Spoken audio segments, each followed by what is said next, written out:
คลิปแรกแหกมาสวัสดีจ้าพี่น้องเมื่อนี้เฮาสิมาเฮ็ดน้ำยาป่ากะทิตีนไก่เฮ็ดหม้อใหญ่ๆกินแซ่บๆหลายๆคนจ้ามาเบิ่งวิธีขั้นตอนการทำกันเลยจ้าไปตลาดมาพี่น้องรถกระติดแห้งหลายเขามีกิจกรรมอยู่ตลาดบางใหญ่มาฮอดเยตู้เราก็เตรียมล้างพักล้างหญ้าเลยมื้อนี้มีถ่ายทำกันอยู่2ซ่องมีซ่องของน้องเอิญกับซ่องกินนัวครัวบ้านๆของเอิญแพทย์กับอ้ายชายเหวงซ่องเพิ่นหั่นเป็นซ่องใหญ่แล้วเพิ่นก็เลยมาสอนน้องเอิญเฮ็ดซ่องต่อฝากพี่น้องเบิ่งซ่องน้อยๆของน้องเอิญนะเด้อแต่ละมื้อแต่ละเวรเอิญก็พาพี่น้องเบิ่งยายตุ๊เฮ็ดกับข้าวในแต่ละมื้อแต่ละเวรก่อนอื่นเฮาก็มาต้มตีนไก่กับไส้ไก่แยกหม้อไว้ก่อนน้ำในหม้อนี้เฮาสิบ่เอาเด้อจ้าเฮาต้มตีนไก่ไว้ก่อนแล้วเฮาแต่งสิไปล้างเอาน้ำออกระหว่างที่เฮารอตีนไก่ให้เปื่อยแล้วก็สิมาเตรียมผักเตรียมหญ้าหั่นผักบุ้งหั่นผักกะหล่ำไว้บัดนี้เฮาก็มาคั่วหมักพริกใส่พริกแกงเข้าไปเด้อจ้าคั่วจนพริกแกงหอมแล้วก็เติมกะทิไปนิดหน่อยเคี่ยวจนกะทิแตกมัน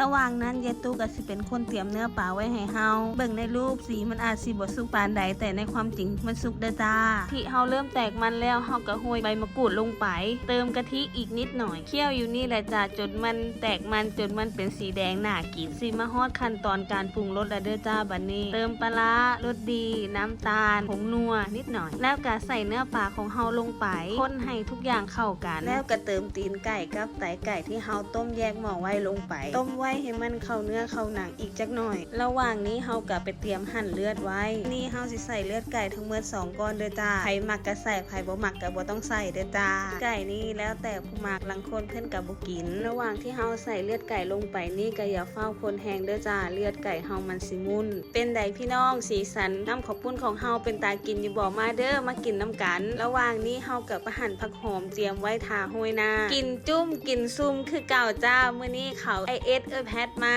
เฮาก็มาแย่งเพิ่นถ่ายคลิปแล้วก็อาศัยให้เพิ่นสอนตัดต่อนำฝากพี่น้องซอยเบิ่งแยงซ่องน้อยๆของน้องเอิญนะเด้อหลังจากทุกอย่างสุกเรียบร้อยแล้วไอเอสหรือไอไซเวงเราก็สิตักประเดิมก่อนหมู่คนแรกเลยเบิ่งโลดพี่น้องหม้อน้ำข้าวปุ้นเฮาหม้อบักใหญ่เลยจนเฮ็ดใส่หม้อบ่ได้เฮ็ดใส่กระทะเอามื้อนี้วันเสาร์อาทิตย์คนก็สิหลายแน่เพราะว่าพวกญาติๆของน้องเอิญมาจากพระราม4ก็สิพากันมากินจุ้มกินซุ่มรวมกันถ่ายคลิปอยู่บ่องนี้ถือว่าเป็นจุดศูนย์กลางรวมญาติก็ได้ FC ผู้ใดอยู่ใกล้แวะผ่านไปผ่านมาก็แวะมากินน้ำข้าวปุ้นหม้อใหญ่ๆน้ำเฮาเด้อมื้อนี้เฮ็ดหม้อใหญ่อีหลีกินกันหลายคนแฮงพวกยายตู้ยายนอมเพิ่นก็ลงมากินน้ำเพิ่นก็บอกว่าแซ่บหลายเมนูเฮามื้อนี้บ่ได้มีแต่น้ำข้าวปุ้นอย่างเดียวมีแปะซะปลานิลน้ำแต่ว่าเมี่ยงแปะซะปลานิลสิไปลงช่องกินนัวครัวบ้านๆเด้อจ้ามื้อนี้ถ่ายทำกันอยู่2กองถ่ายมันก็เลยต้องแบ่งสรรปันส่วนกันไปถ่ายลงคนละคลิปช่องน้องเอิญเปิดใหม่